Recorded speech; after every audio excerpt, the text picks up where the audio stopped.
नमस्कार, मैं हूँ शालिनी और आप देख रहे हैं लोक भारत न्यूज। आइए बढ़ते हैं आज की बड़ी खबर की ओर। रात 1:30 बजे एयर स्ट्राइक और आतंक के 9 अड्डे धुआं। आधी रात को ऑपरेशन सिंदूर में क्या क्या हुआ, पूरा मामला समझते हैं। भारत ने 7 मई की रात को पाकिस्तान में 9 टेंडर लोकेशन पर प्रमुख एयर स्ट्राइक की। ये ऑपरेशन भारतीय वायुसेना, भारतीय सेना और नौसेना की संयुक्त करवा की। इसके बाद पाकिस्तान ने सिर्फ 6 लोकेशन पर हमले की बात स्वीकार की और इसके जवाब में उसने कड़ी कार्रवाई की धमकी दी है। लेकिन भारत ने तमाम तैयारी कर रखी है। पहलगांव आतंकी हमले के 15वें दिन भारत की तरफ से आतंक पर चोट करते हुए टेरर लोकेशन को निशाना बनाया गया। इस ऑपरेशन को भारतीय वायुसेना, भारतीय सेना और भारतीय नौसेना तीनों ने मिलकर हमले को अंजाम दिया। इस हमले के लिए एयर टू सरफेस मिसाइल का इस्तेमाल किया गया और आतंकी ठिकानों को जमींदोज किया गया। भारतीय सेनाओं ने एयर स्ट्राइक को 7 मई की रात 1:30 बजे अंजाम दिया, जब फाइटर जेट्स ने अपने एयरबेस से उड़ान भरी और फिर उसके थोड़ी ही देर बाद आतंकी ठिकानों पर बमबारी की गई। भारतीय सेना ने हमले की पुष्टि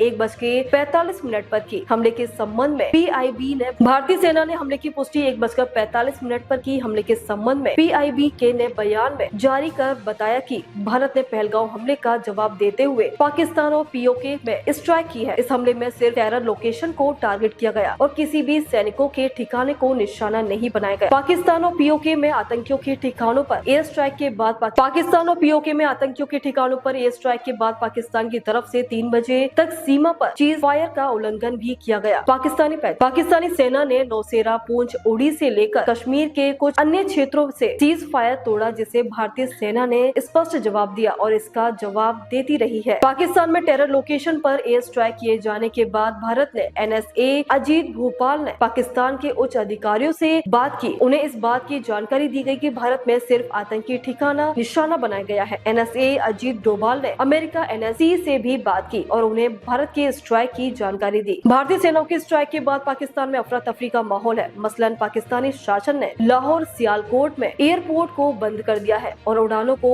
48 घंटे के लिए बंद कर दिया। इसके अलावा पंजाब में इमरजेंसी घोषित की गई और कॉलेज, यूनिवर्सिटी में छुट्टी का ऐलान किया गया। पाकिस्तान की 9 आतंकी ठिकानों पर भारतीय सेवा की स्ट्राइक के बाद AIMIM चीफ असदुद्दीन ओवैसी का बयान भी सामने आया। उन्होंने कहा कि मैं हमारी रक्षा सेनाओं द्वारा पाकिस्तान में आतंकवादी ठिकानों पर किए गए हमले का स्वागत करता हूँ। पाकिस्तानी डीप स्टेट को ऐसी सख्त सीख दी जानी चाहिए, फिर कभी दूसरा पहलगांव न हो। पाकिस्तानी आतंकी ठिकानों को पूरी तरह से नष्ट कर देना चाहिए। वहीं दूसरी तरफ पाकिस्तानी गोलीबारी में 10 नागरिकों के पाकिस्तान के 9 आतंकी ठिकानों पर भारतीय सेना की स्ट्राइक के बाद AIMIM चीफ असदुद्दीन ओवैसी का बयान भी सामने आया।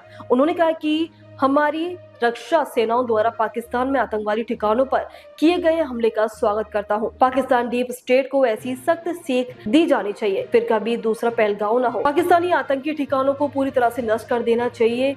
वहीं दूसरी तरफ पाकिस्तानी गोलीबारी में 10 नागरिकों के मौत होने की पुष्टि हुई है। अब देखना ये होगा कि भारत आगे क्या कदम उठाता है। क्या ये मामला शांत हो जाएगा, पाकिस्तान को सबक मिल गया, या पाकिस्तान कोई जवाबी कार्रवाई करेगा जिससे भारत आगे भी सख्त जवाब देगा। आपकी इस सब पर क्या राय है, कमेंट बॉक्स में जरूर बताएं और देखते रहिए लोक भारत। अब तक के लिए बस इतना ही, फिर होगी आपसे मुलाकात। तब तक के लिए नमस्कार और देखते रहिए लोक भारत न्यूज।